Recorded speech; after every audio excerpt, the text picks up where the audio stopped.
The Karnataka government's decision to scrap a 4% quota for Muslims in government jobs and education and divvy it up amongst the two dominant Hindu communities just ahead of elections has been put on hold in Karnataka after observations made by the Supreme Court on Thursday, which said that the move appeared to be a highly shaky ground and flawed. Is this a big setback for the BJP ahead of the elections? I'm joined by my colleague T.M. Veera Raghav, Pramila Nesargi of the BJP and Sanjay Jha. Pramila ji, let me come to you first. You know, the words used by the Supreme Court that the decision-making process is flawed and that this government order is based on misconceptions. How do you respond to that? That is an observation made. Until the matter is heard in full, you can't say. Any observation made at the time of admission, you can't take it for granted. That's the opinion of the Supreme Court. One must know, under the Constitution, there cannot be any reservation on the ground of religion.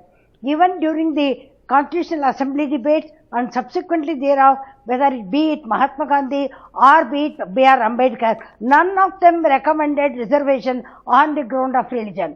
On the ground of religion, if the reservation cannot be made, this 4% which is given to Mohammedans will be gone. It is against the Constitution. What Karnataka government has done is, they have safeguarded the interest, taking away from them, from 4% from this category, backward class community category, they have given it in the economically backward category, which was there for 10%. Out of 10%, they have given 4% to Mohammedans. Where is the loss? On the other hand, people from Mohammedan community must be happy because the economically backward people, the creamy layer is taken away and the real persons who are deserving are getting the reservation. They have done a good job. Why should people must worry about it? Mohammedans must be happy. Pramila ji, is it merely a coincidence that a quota which has existed for approximately 100 years is somehow removed from the Muslim community and just a couple of weeks before elections? See, 100 years or 1,000 years, it makes no difference. If anything is done by any government for that matter, and even if it is in existence for years together, if it is against the Constitution, how can they claim? Well, on the other hand, people must be happy that the Constitution is examined. Under the Constitution, on the ground of religion, if no reservation can be done, then why should people worry about it? Have they deprived? Does the government taken away their rights? They have not taken away the rights. On the other hand, they have shifted from one category to another. Same 4% is reserved there. Where is the harm to the community? Please tell me. But Pramila ji, if that was the case, then how is it? For that matter. Sure. Good thing if it is done, you must welcome. But Pramila ji, assuming what you are saying is correct, why is it then that the state government isn't going to go ahead and carry on, with the reservation and the jobs, etc., which it entails, if it felt that it was on solid legal ground? It's not that they are examining it. Maybe because of the election code of conduct, they may not be implementing. But the fact remains that Mohammedans are benefited. We always fight for the economically backward people. We say that those people must not be they must not be excluded. Here is a good opportunity for Mohammedans who are economically backward to claim the same 4%. Many in the Muslim community disagree, be it employment, anywhere for that matter. Okay. Sanjay Jha, they are not aware of it. They must be apprised. Go ahead. Pramila ji, half a sec. Just want to rotate the strike. Sanjay Jha, how would you respond to what Pramila ji is saying, that reservations on the basis of religion, as in this case, needed to have been avoided, and if the changes come now, it's not come a day too late, a day too early? Vishnu, the Supreme Court has, in its observations, termed it as fallacious. And the meaning of the word fallacious in the dictionary is there is an intent to deceive. This is a very severe and a very, in my opinion, a very strong word to define the Karnataka government's unilateral action. The BJP spokesperson on your show is disingenuous and economical with the truth, because the truth is, can I speak without your interruption, madam? Ma'am, you're a BJP leader. You're a BJP leader, ma'am, Okay, in your own whatever right. you Yes, are, ma'am. with due respect, Yes, whatever that- you are, yes, you're that a you can say, BJP. but it should not be said that I'm a BJP spokesperson. All right, ma'am, BJP leader. Go ahead, Sanjay. Yeah, profusely apologize for giving you that title. But moving on, Vishnu, in simple terms, the reservation for Muslims in the OBC classes category was never meant to be on the basis of religion anyway. I mean, there are people who are, you know, part of the backward class and not defined by religion. So I think the first blatant lie is being spread here by the BJP leader, not the spokesperson. Point number two, look at the timing, Vishnu. I mean, you know, how poor and abysmal our political standards are that the BJP thinks of this so-called historical move to correct a social imbalance, according to them, just a few weeks before the elections. What does the Supreme Court say? That the Supreme Court is even prima facie saying that the report on the basis of which you have gone ahead and made this change itself is not convincing enough. So look at the number of loopholes here, and clearly this is a 40% commission government, which is also 100% communal. All right, this is the same BJP government, let's Vishnu, look at the specific that issue. played Got it, Sanjay. the you. politics on hijab and hilal. All right, Veera Raghav, what That's are the another. political If you want implications? to have a discussion on 40% commission, we shall have it. Don't confuse we'll us have here. that discussion Make it later, 60% ma'am. commission Let's matter. focus on this. Speak on the subject. Pramilaji, we'll focus on that Speak on later. the Veera subject. Raghav, 80% Raghav, commission, what are if the that makes political her happy, implications likely to be? Let them speak on the subject. Vishnu, we are here to speak on the subject. Right, ma'am, Not they to will speak. divert the subject. I have requested Sanjay to Let speak them on the speak. subject, and Sanjay has nodded his head that he will do just that. Yes. Right, Sanjay? See, he's smiling. He's agreed. Veera Raghav, I the mean, potential the BJP political impact. obviously is running this country's democracy. Can we say no? I think Vishnu, the last word is with the Supreme Court still. It's prima facie an observation. Yes, it's a major embarrassment for the government, which decided on this decision in the last minute. If it also on the ground, Vishnu, if they hope that this would have resulted in a narrative which would have been different from the usuals that we've seen in Karnataka in terms of social arithmetic, I don't think that's happened. This has not been the central theme and campaign narratives that one has seen. But the Supreme Court's comments will come as a major embarrassment, given that they had raised the pitch on this particular issue just before the elections were announced. But one will have to wait and see. I think the operative word here is prima facie shaky is the observation made by the Supreme Court. One has to wait and see what happens on the 18th of April when the next hearing of the case happens. But for the moment, obviously, since the matter is in Supreme Court, it would be most of the arguments that have been put forth before the court. But the initial observations are a snub and an embarrassment for the government. We'll have to see how this plays out in the coming Veera days. Raghav, there's every possibility that there will be no verdict in the Supreme Court one way or the other before the elections. That being the That's case, right. yeah. Again, so That's that's right, important. Vishnu. Yeah, go ahead. Election has nothing I to think do. the moment they Doing took the justice. decision, it was meant for legal challenge. As some observers called it, it was possibly a poll gimmick. But I think at the grassroots, whether it was the central thing that could turn the narrative, I don't think it's been the central issue in their campaign or something that's turned the narrative. But for a state government to have moved on a decision at the last minute and getting an observation of this nature from the Supreme Court, if this holds on the 18th of April, it would be a dent to the credibility of the government. Pramilaji, is this going to affect the election campaign? I'm without getting into the merits of the order, but your election campaign, is it going to be impacted in Karnataka? Definitely not.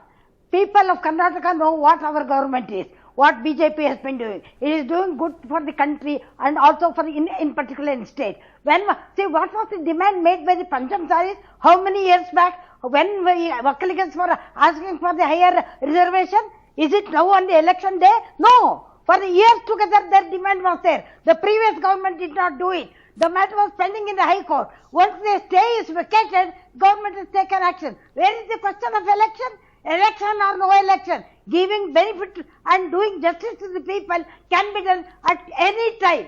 Whenever it comes to the notice of the government, there is some injustice, they have to rectify. No, they have not done any injustice. They have done justice both for the SC/ST people, they have done justice to the backward people. The reservation is not taken out. They have increased the reservation for Lingayats and Vakaligas and all other communities. And so far as Muhammad is concerned, the status quo is maintained. by shifting from one category to another, reserving the same 4% reservation under the economic category. What is wrong in it?